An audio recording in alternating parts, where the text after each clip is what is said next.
Recently, Ellen DeGeneres and former President George W. Bush enjoyed a Dallas Cowboys game seated next to each other. To some, this was a true scandal, and they took to their keyboards.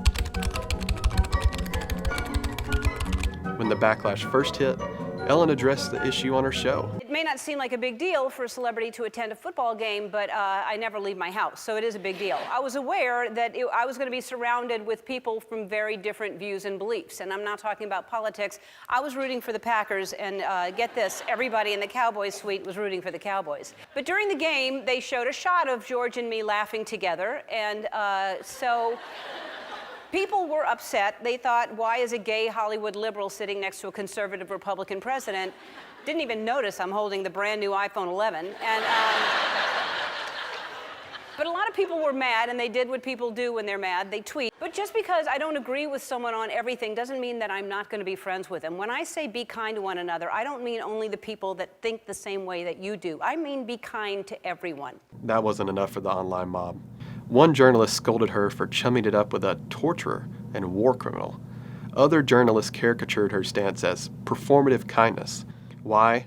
Their friendship rejects a dominant cultural narrative. Reasonable people on both sides of the political aisle can disagree about President Bush's legacy, and he and Ellen undoubtedly differ on many important issues.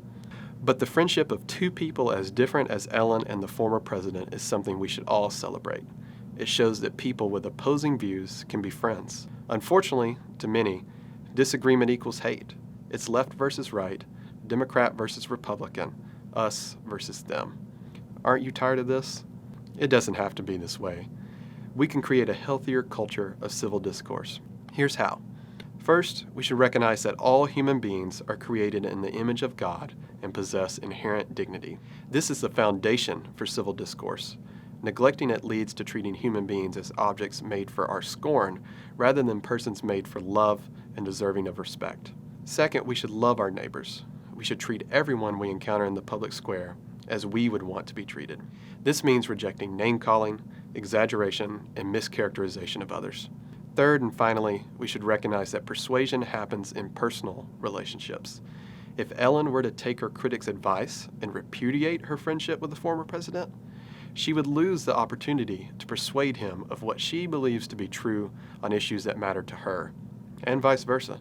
Nothing challenges our views like sitting face to face with those who disagree with us, respecting their humanity, and civilly discussing, even debating, our differences. When Alliance Defending Freedom advocates for the freedom of speech, we are advocating for the freedom of everyone's speech, not just those who agree with us, but those who disagree with us. Because the only way for us to have a meaningful debate as a nation is to hear from all sides. Let's make sure there is room in the public square and our lives for people of goodwill on every side of the aisle.